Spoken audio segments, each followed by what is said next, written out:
అందుకని మన కార్మిక సంఘం ఒకవైపు సామ్రాజ్యవాదానికి వ్యతిరేకంగా పోరాడుతూనే రెండో వైపు ఈ దేశంలో ఆర్థిక దోపిడీ నశించాలి.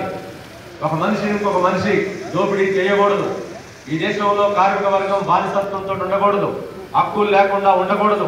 అందుకనే కార్మిక వర్గానికి హక్కులు కావాలి అని పోరాడింది బ్రిటిష్ వాడు పరిపాలించే రోజుల్లోనే మన కార్మిక వర్గం పోరాడింది. అందుకనే మనం బ్రిటిష్ వాడు ఉన్నప్పుడే ఈ దేశంలో కార్మిక వర్గం త్యాగాలు చేసి పోరాటాలు చేసి ఒక ముఖ్యమైనటువంటి చట్టాన్ని సాధించుకుంది. అదే 1926 భారత కార్మిక చట్టం, అంటే ఇండియన్ ట్రేడ్ యూనియన్ యాక్ట్. ఇప్పుడు మీ యూనియన్ ఏదైతే ఉందో తెలంగాణ ఎంప్లాయీస్ అండ్ గ్రామ panchayat employees and workers union, దీనికి రిజిస్టర్డ్ నెంబర్ ఉంది. ఏంటి రిజిస్టర్డ్ నెంబర్ గణపతి రెడ్డి? మీ నెంబర్ 2894 మన యూనియన్ రిజిస్టర్ నెంబర్.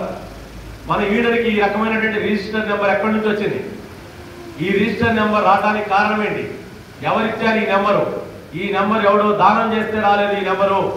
మన సంఘానికి రిజిస్టర్డ్ రావటం అనేటువంటిది బ్రిటిష్ వాడితో కొట్టాడినప్పుడే 1926వ సంవత్సరంలో వచ్చినటువంటి ఇండియన్ ట్రేడ్ యూనియన్ చట్టం ప్రకారం మరి కార్మిక సంఘాలకు గుర్తింపు వచ్చింది. అందుకని ఇవాళ కార్మిక సంఘాల మీద ఎవడన్నా మాట్లాడినా, దుర్భాషలాడినా, బెదిరించినా, బ్లాక్మెయిల్ చేసినా, కార్మిక సంఘాలు నాశనం చేస్తామన్నా, కార్మిక సంఘాలు లేకుండా చేస్తామన్నా మనం చెప్పాల్సింది ఏంటంటే భారతదేశంలో కార్మిక సంఘాలు మీరిచ్చినటువంటి భిక్ష కాదు,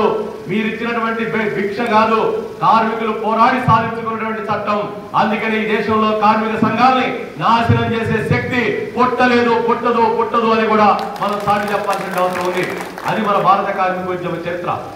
ఆ చరిత్ర నుంచే మన దేశానికి స్వాతంత్రం వచ్చింది. దేశంలో అనేక పోరాటాలు జరిగినాయి. నేను మొదటే చెప్పాను, మన సంఘానికి మొదటగా లాలా లజపతి రాయ్ గారు అధ్యక్షుడిగా ఉన్నాడని. అతను ముసలోడే సరిపోలేదు, జబ్బు వచ్చి సరిపోలేదు. బ్రిటిష్ వాడికి వ్యతిరేకంగా పోరాడుతుంటే ఆ రోజు లాఠీ చార్జీతో పెద్ద ఎత్తున ఆయన కుళ్ళ పొడిస్తే వారం రోజుల తర్వాత చనిపోయింది లాలా లజపతి రాయ్. అంటే ఈ దేశ స్వాతంత్రం కోసం ప్రాణాలు ఇచ్చినటువంటి నాయకుడు లాలా లజపతి రాయ్. అలాంటి పోరాటాల వారసత్వంతో కార్మిక సంఘాలు ఈ దేశంలో నడుస్తున్నాయి. అందుకని మన చరిత్ర అంతా త్యాగాల చరిత్ర. అంతేకాదు మన స్వాతంత్రానికంటే ముందు 47లో స్వాతంత్రం వచ్చింది. అంతకంటే ముందు ఒక సంవత్సరం 40 లోకల్గా దానికోసం మనం స్పందించాలి, పోరాటం చేయాలి. మీరు అట్లా స్పందించినప్పుడు, పోరాటం చేసినప్పుడు రాష్ట్ర కేంద్రం రాష్ట్ర నాయకులు మీ పోరాటాలకి వెన్నుదన్నుగా ఉంటారు, తోడ్పాటు అందిస్తారు. ఆ పద్ధతిలో స్థానిక పోరాటాల మీద మనకేంటి ధర్నాలు, రాష్ట్ర కమిటీ చేసినటువంటి ప్రభుత్వానికి సంబంధించినటువంటి రిపోర్టు ఇందులో ఉంది. కొన్ని జిల్లాలతో మాట్లాడినా, అది బలమైనటువంటి జిల్లాలతో మాట్లాడాం. నల్గొండ జిల్లా బలమైన జిల్లా, యాదాద్రి జిల్లా బలమైన జిల్లా, కొన్ని బలమైనటువంటి ఖమ్మం జిల్లా బలమైన జిల్లా, మేడ్చల్ జిల్లా బలమైన జిల్లా. ఆ జిల్లాలతో మాట్లాడి మీరు ఈ కాలంలో, ఈ 5 సంవత్సరాల కాలంలో మీ జిల్లాలో మీ అంతటా మీరు, మీ కమిటీకి మీరు నిర్ణయించుకొని చేసినటువంటి కార్యక్రమాలు ఏమైనా ఉంటే ఇవ్వండి, నివేదిక పెడతామని అడిగాం. బలమైనటువంటి జిల్లాలు, పెద్ద జిల్లాల నుంచి సమాచారం ఏంటంటే మీరు ఇచ్చే పోరాటాలు ఎక్కువైపోయినాయి, ఆ పిలుపులు చేయడానికే మేము తలములో అవుతా ఉన్నాం, మేము స్థానిక పోరాటం చేయలేదని చెప్పి బలమైనటువంటి జిల్లాల నుంచే వచ్చింది. మరి బలమైనటువంటి జిల్లాల నుంచి వచ్చిన తర్వాత బలహీనమైనటువంటి జిల్లాలు ఇంకేం చేస్తాయి?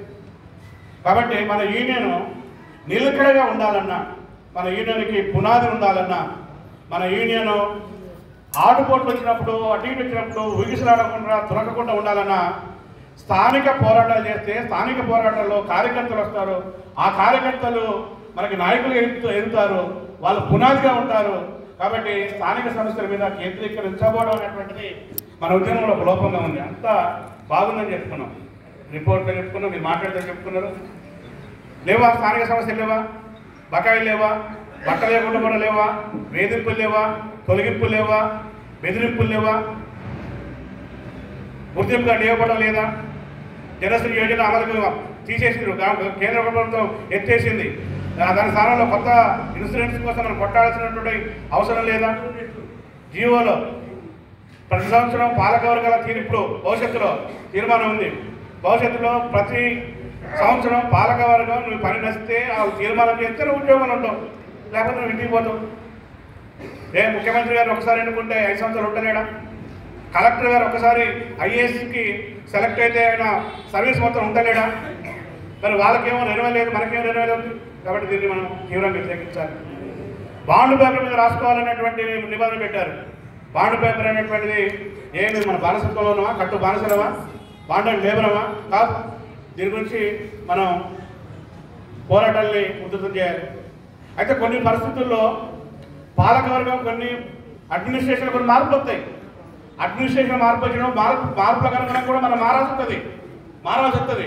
కానీ అసలు మన ఉద్యోగాన్ని ఉనికికే ప్రమాదం వచ్చినటువంటి అంశాలని మనం వ్యతిరేకించాల్సిన అవసరంతో ఆ పద్ధతుల్లో కర్తవ్యాలు కూడా ఉన్నాయి. జీవోలో ఉన్నట్టు శ్రీ సవరణ మీద ఆ జీవో ఇచ్చారు, జీతం ఇస్తారని చెప్పలేదు. ఇప్పుడు జగిత్యాల జిల్లా మాత్రం 8,500 రూపాయలు జీతం ఇచ్చారు. ఇంటికాడ ఇచ్చారా? ఎక్కడ ఇచ్చారా? ఒక జిల్లాలో 8,500 రూపాయలు ఇచ్చారు. ఆ జీవోలు ఎప్పటి నుంచి రాలేదు. కాబట్టి ఎప్పటి నుంచి ఇవ్వాలనేది మనకన్నా స్పష్టత ఉండాలి. ఎప్పటి నుంచి ఇవ్వాలంటే 30 రోజుల ప్రణాళిక ప్రారంభానికి ముందే ముఖ్యమంత్రి గారు ప్రకటించారు. 30 రోజుల ప్రణాళికను ప్రారంభించండి, ఈ నెల తర్వాత జీతాలు ఇచ్చారని చెప్పారు. కాబట్టి అక్టోబర్ అది ఏ నెల? అక్టోబర్ 6వ తారీఖు అక్టోబర్ నెల జీతాలు ఇస్తే మనకు ఇవ్వాలనే దాని మీద ఎక్కడెక్కడికి డిపో ఆఫీసుల ముందు మీరు ధర్నాలు చేయండి, రిప్రజెంట్ చేయండి, ఇచ్చిన దాకా వదిలిపెట్టకండి. దీంతో రాష్ట్ర వ్యాప్తంగా మనం పోరాడాల్సిన అవసరం ఉంది. అలా ఈ అంశాలను చాలా అంశాలు వస్తాయి. ఇవన్నీ కూడా నూతన కమిటీ ఎన్నుకున్న తర్వాత నూతన కమిటీ క్షుణ్ణంగా చర్చిస్తుంది. ఆ చర్చించిన తర్వాత భవిష్యత్తు ఏం చేయాలి ఏంటనేటువంటి దాని మీద మనం కర్తవ్యాలు తీసుకుందాం. ఈ జనరల్ సెక్రటరీ గారు పెట్టినటువంటి కర్తవ్యాలతో పాటు ఈ జీవోను కూడా మీరు అందులో చేర్చుకొని చర్చించి చర్చలో పాల్గొనాలి. ఇప్పుడు ఇతర కార్యక్రమాలు కూడా ఉన్నాయి.